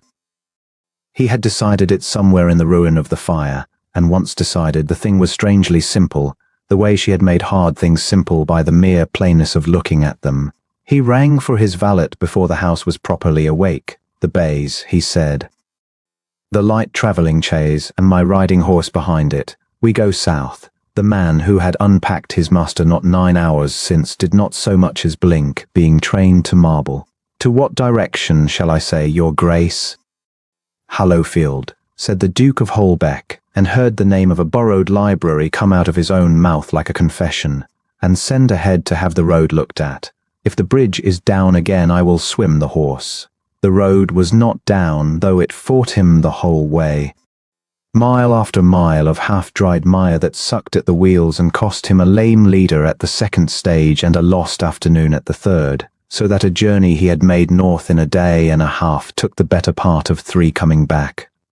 And every hour of it he sat forward against the cushions as though he could push the wretch faster by the pure force of his dread, for a new fear had taken him, worse than the flood, that he would come too late. That in the 3 days of his cowardice and the 3 days of his floundering return, Rosanna Marbury's half-pitying tale would have done its slow work through the drawing-rooms of the county, a dead sport of the winter girl for a fortnight, because he was bored and it rained, and that Maud, who had so little and whose good name was nearly the whole of it, would have paid for his cold bow with the very coin she had begged him not to make her spend. He had ridden away to save himself from being laughed at. He had left her to be laughed at in his stead. The plainness of it sat on his chest the whole way south like a stone. He came to Lady Penhallows in the last grey light of the 3rd day, mud to the axles and a week unshaven and looking, he did not doubt, nothing at all like a duke, and he did not send in his card. Because a card was a thing men sent from behind their guard, and he had left his guard in a cold study at Holbeck, and did not mean to go back for it. He put the astonished footman aside almost gently and went through the hall himself, past the good rooms where the company would be gathering for the evening, and a door opened somewhere, and he heard Rosanna Marbury's clear carrying laugh and did not turn toward it. He knew where she would be. She had told him where she would be in every plain word she had spoken. A companion does not sit with the company. He went to the cold end of the house, to the long low room that smelled of leather and damp, and he opened the library door without knocking, and Maud Winter was there. She was on the step stool at the far shelves with a branch of candles beside her and a cloth in her hand, and she turned at the sound of the latch with the weary composure of one expecting to be sent on an errand, and when she saw who stood in the doorway, the composure did not break into welcome. It broke, rather, into a still white wariness that was worse than any anger, the look of a creature that has been struck once already and has learned. She came down off the stool carefully and set the cloth aside and folded her hands, and she dropped him a curtsy that was perfectly correct, and said, in a voice scoured clean of everything she had shown him among these same shelves, "Your Grace, we understood you were gone north. Have you forgotten something?" "Yes," said Harlan. He had rehearsed a great deal on the road, and it all left him at once. The way the retreat had used to leave him in her presence, and what was underneath it was only the plain thing. So he said the plain thing. Standing just inside the door with the mud drying on his boots and his hat still in his hand like a suppliant. "I forgot," he said, "that I am not, in fact, a man who guards an empty house until he dies in it. I had been so certain that I was. I had 39 years of evidence. And then you told me, in this room, with a duster in your hand, that there was a wall in me that had once been a door, and I could not forgive you for it, 'cause you were right. And I have not been told a true thing about myself in 10 years, and had grown to believe I preferred the quiet. He drew a breath that shook, and did not hide that it shook. I said a cruel thing to you in that hall. I called this house a pleasant refuge from the weather, with the whole county listening, when what I meant what was true, Maud. What has been true since the first night I walked past every advantageous smile in the county to stand in front of the one woman who wanted nothing of me was that I have not been warm in a room in 10 years until I was warm in yours. I said the cold thing on purpose. I said it so that no one might see the other and be given the chance to laugh at me for it. I chose being thought cold over being seen to care. And I understood, 3 nights ago in a house too large to be born, that in choosing it I had done to you the precise thing that was once done to me. I'd weighed your heart against the opinion of fools and told myself the fools were the safer bet. I have come 4 days through the mud to tell you that they are not, that I was a coward, and worse than a coward. I was a coward who had been shown exactly better and turned from it out of habit and fright. She had gone very still against the shelves, and the candlelight showed him that her composure was costing her. A pulse beat quick in her throat, as it had the first day, and she was holding the edge of the shelf behind her with one hand as though she did not trust the floor. You should not have come, she said low. Do you know what has been said here these 3 days? Rosanna tells it very kindly. She is careful to pity me in every sentence.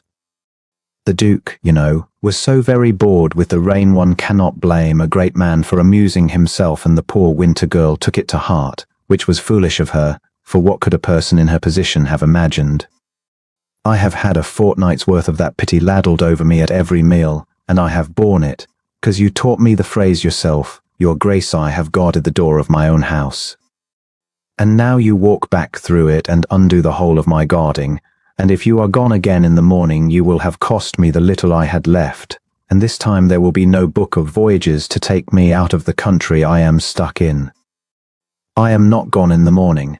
He crossed the room to her then, the walking he had never once commanded, the walking his feet had done toward her since the first night, and he stopped close, closer than a mud-stained stranger had any business standing, and he did not reach for her, because he had spent her trust once and would earn it back on his knees before he presumed on a moment again. Hear the whole of it, and then send me off if you will, and I will go, and I will tell the county with my own mouth, in front of Rosanna Marbury and every soul who has pitied you, that the fault and the folly were entirely mine, and you refused a duke, because he did not deserve you, which is the truth, and will mend your name whatever you decide. But hear it first. I did not come to divert myself. I came because a house of 400 rooms was emptier than I could bear, and I knew at last that it was not the rooms, it was that you were not in them. I have a library 3 times the size of this one, Maud, and I have never wanted to share a page of it with a living soul until I watched you steal countries out of another man's shelves of a wet afternoon. I do not want to be released from a foolish vow. I never wanted it. I want the vow. I have come to ask humbly, and knowing precisely how little I deserve to be believed, whether a man who has been the worst kind of coward once might be given the chance to spend the rest of a life proving he will not be won twice. Her hand had come up off the shelf somewhere in the speaking of it, and now it hovered, uncertain, between them, and he saw the old frank arithmetic working in her eyes, the sum she did on every face, and he stood and let her do it, unarmored, holding nothing back for her to find and use, giving her for the first time in his adult life the whole undefended truth of what he was, so that whatever she read there would at least be real. He had told her, in this room, that he did not know how to stand without his guard. He stood without it now. It was the most frightened he had been since he was 23, and he did not turn it aside, and he did not reach for the iron, and he waited with his hat crushed in one hand and his heart entirely in the open, for the woman who dusted libraries to tell him the truth of what she saw. For a long moment she said nothing at all, and the candle branch at her elbow sent its small, unsteady light up over her face while she looked at him, and Harlem bore the looking as he had never borne anything in his life, without a shield, without a phrase held in reserve, without the smallest thing to offer her but the plain wrecked truth of a man standing mud to the boots in a borrowed library with his hat crushed in his hand. He had ordered armies and estates and the disposition of thousands of acres with a word. He could not order the tremor out of his own fingers. He let them tremble. He had come 4 days through the mire to be seen, and now that he was seen he held still and did not flinch from it, though it cost him more than the whole journey had. When she spoke at last it was not the answer he had braced for. "Do you know," Maud said slowly, "what frightens me in what you have just said? It is not the coldness in the hall. I could forgive the coldness. I have watched frightened men be cold my whole life, my own father among them. It is the library 3 times the size of this one. It is the 400 rooms. You have laid them all before me as though they were the burden you carry, and perhaps they are, but a girl in my position hears them and knows exactly what the county will say she heard. They will say the winter creature held out for a coronet and got one, and was cleverer than she looked. And I find, your grace, that I would rather go on dusting these shelves till I am grey than have a single soul on earth believe that of me, because it would not be true, and I have very little left in the world but things that are true. I know it would not be true," he said. "You cannot know it. No one can know it. That is the cruelty of a coronet, it makes the truth unprovable." Her chin was up, and the candlelight caught the wet standing bright along her lower lashes, unfallen. "I told you once that when I am kind to you, you may be certain it is only because I wish to be, for I have nothing to gain by you. I said it as my one small pride. And now you come and put 400 rooms in the scale, and my one pride is gone, for there is a great deal to gain by you now, and no way under heaven left for me to prove I do not want it." And Harlan, who had spent 10 years learning that every warmth in the world was commerce that had learned better manners, stood in the cold library and understood that she had just handed him, unknowing, the exact undoing of the wound he had carried since he was 23. For here was the thing turned wholly about. The woman who had ruined him had wanted Holbeck and called it love, and here was Maud Winter wanting him, and terrified, bearing that the world would think she wanted Holbeck. The one had used a false coin and been believed. The other held the true coin in her hand and wept because it could no longer be told from the force. It was the same coronet. It fell this once on the side of honesty, and he saw with a clarity that took the breath from him that he had been given, against all deserving. The one woman in the world whose love he need never doubt because she doubted it herself, on his behalf, for the sake of a truth she prized above the rank he offered. "Then I will prove it for you," he said. "Since you cannot prove it for yourself, Maud, look at me. You are afraid the county will say you held out for a coronet. I mean to go into that drawing room within the hour, in front of Rosanna Marbury and your cousin and every soul who has luddled pity over you these 3 days, and I mean to tell them a thing that will make it forever impossible for any of them to believe it. I mean to tell them that you refused me, that you sent the Duke of Holbeck away once already, in this very room, on the grounds that he did not deserve you, which is God's truth, and that I have come crawling back a second time to be judged. A woman who has once refused a duke to his face cannot afterward be accused of angling for him. Let them say the winter girl turned down a coronet and made the man earn her. Let that be the tale that goes round the county. It has the single merit of being exactly what happened." She stared at him. "You would say that? Before Rosanna? You who could not bear that they might laugh at you for caring, you would stand up before the whole company and tell them you were refused?" "I would stand up before the whole of England and tell them I was refused," said Harlan, "if it brought back the one pride you say I have cost you. I spent 10 years guarding my dignity, Maud, and I will tell you what it purchased me. 400 empty rooms and a heart I had half forgotten I owned. I am done guarding it. You may have my dignity. You may have every scrap of it I have found. I have no further use for the thing, and it never once kept me warm."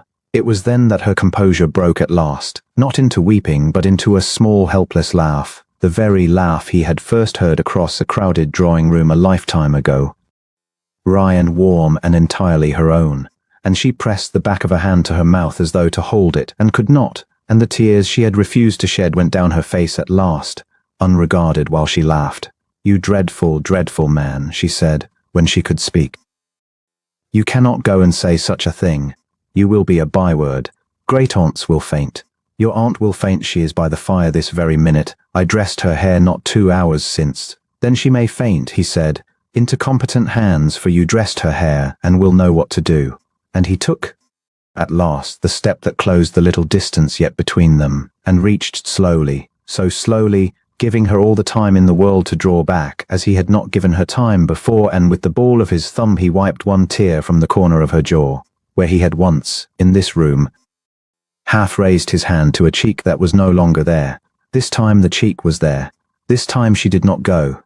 She turned her face by the smallest fraction into his roughened traveller's hand, and shut her eyes, and let him hold the whole weight of her head in his palm for the space of 3 unsteady breaths. And Harlan of Holbeck, who had not been warm in a room in 10 years, felt the ice he had carried since he was a boy go out of him entirely, like a frost breaking, and knew he would never be cold in that particular way again.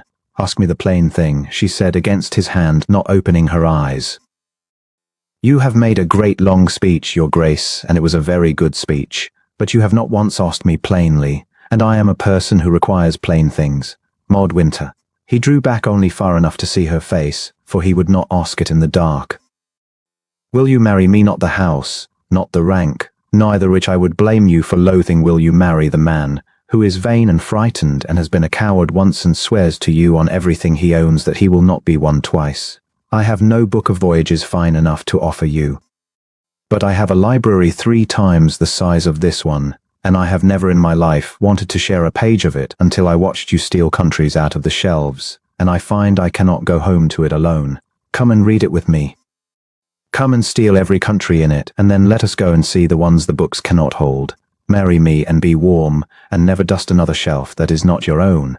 "Yes," she said, simply, plainly, the way she named the weather, the way she told the truth. "Yes. I wanted the man from the first night, you great fool, when you walked past 40 smiling women, to stand in front of the one who could do nothing for you. I have been ashamed of wanting him ever since, for what could a person in my position imagine? Yes, not the house. You. Only ever you."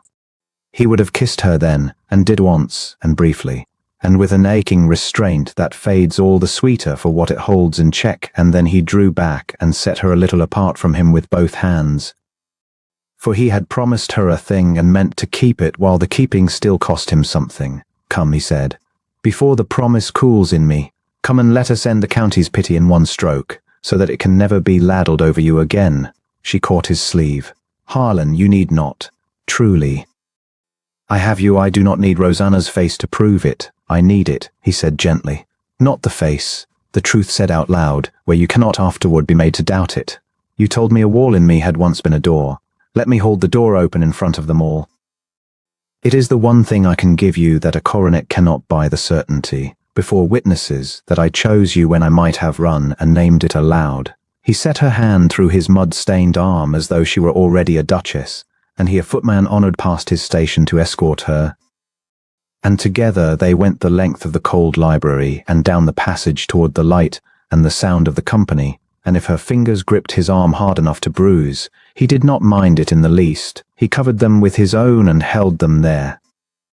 The drawing-room fell silent by degrees as they came into it, the way a pond stills when a stone goes in first, the near faces turning, then the far, then Rosanna Marbury herself, breaking off in the middle of some clear carrying witticism with her fan checked halfway to her lips.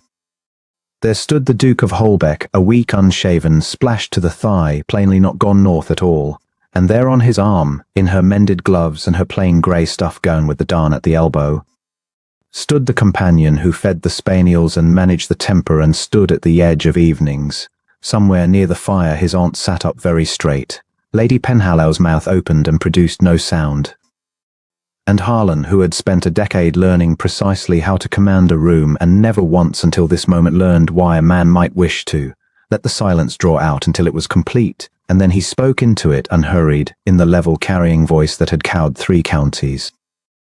"I owe this company an apology," he said, "and one lady in it a great deal more than that, and I find I would rather pay both debts here, before you all, than let a false tale stand a day longer. You have been told these 3 days that I amused myself with Miss Winter because I was bored and it rained. I let you believe it. It was a lie, and a coward's lie, and I told it by riding away without correcting the tongues that spread it. Here is the truth, and I will thank you to carry it as diligently as you carried the other."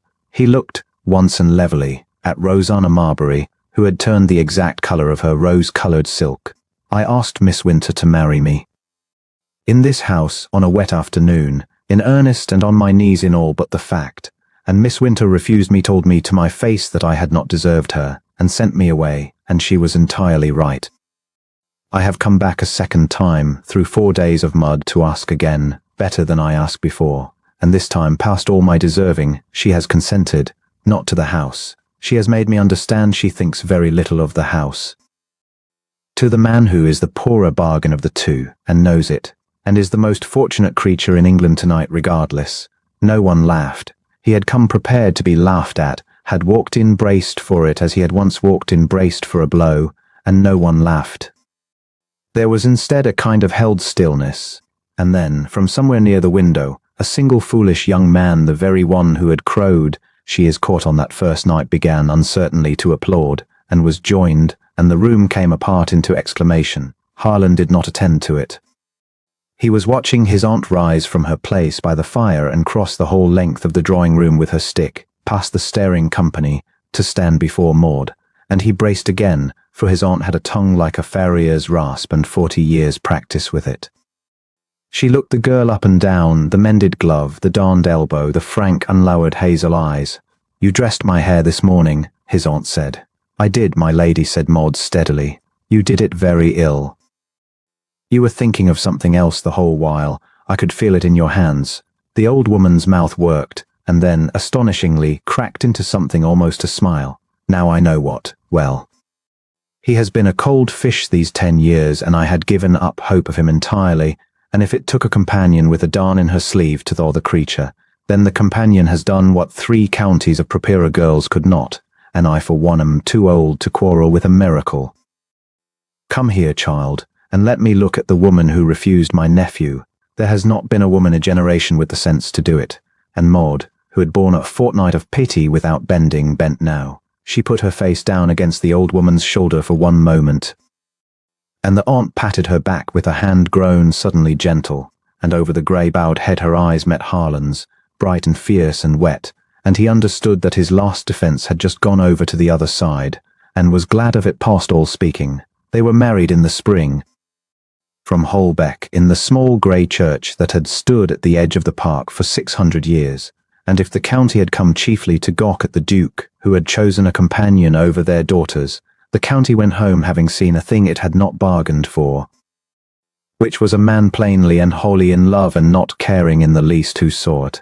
Rosanna Marbury sent a very handsome gift and a very correct note and did not come, which surprised no one and grieved no one. Lady Penhallow wept through the whole service and afterward told everyone within reach that she had known from the first. She had positively thrown them together. The library had been quite her own idea, and Maud let her have the tale, because it cost nothing and pleased the woman who had, after all, given a penniless girl a roof when no one else would. The 400 rooms were never empty again. Harlan had thought, in his cold reckoning by the dead fire, that he was offering her the great house as a burden he carried. He learned within a month of bringing her home that he had been a fool about that as about so much else, for Maud Winter did not find the rooms a burden. She found them a country to be explored, and she went through them with the same wondering thoroughness she had brought to another man's book of voyages, throwing back shutters that had been closed since his mother's day, waking dead fires, learning the names of servants no Duke had troubled to learn, until the pile that had stood black and guard against a bruised sky became, room by room, a house with people awake in it and lamps lit in the wings. Before the first year was out, the small imperious cry of a new voice from the nursery in the East Tower. He found her there often, in the years that came, in the great library 3 times the size of the one where he had lost his heart, curled improperly in a window seat with a child against her side, and the battered book of voyages open across both their laps, the one treasure she had brought from her old life. Its white cracked spine mended now in fine morocco by his own order. She was reading their daughter to Cathay, and the Spice Islands, and the river in the Americas so broad you could not see the far bank, and she looked up when he came in, as she had always looked up, holding his gaze the way she had held it from the first, and she did not stop reading, only shifted to make a place beside her on the seat, so that the Duke of Holbeck might sit and be read to as well. He sat. He had crossed the whole cold length of his life to reach that window seat, and he took his place in it with the child's small weight tipping warm against his arm and his wife's shoulder settled under his, and he thought as he thought most days now, without the old ache in it of a crowded drawing room, and a reckless girl flinging a jest like a stone tender stoning. Swearing she would marry the first man through the door, she had meant nothing by it. The whole room had laughed. And the door had opened on its silent hinges on the loneliest man in 3 counties, and neither of them had known, in that first startled instant, that the finest of the season would turn out to be the plain and lasting truth of both their lives. He had taken her at her word. It remained, to the last of his days, the wisest thing the Duke of Holbeck had ever done to walk through a door and be caught, and let himself for once be kept.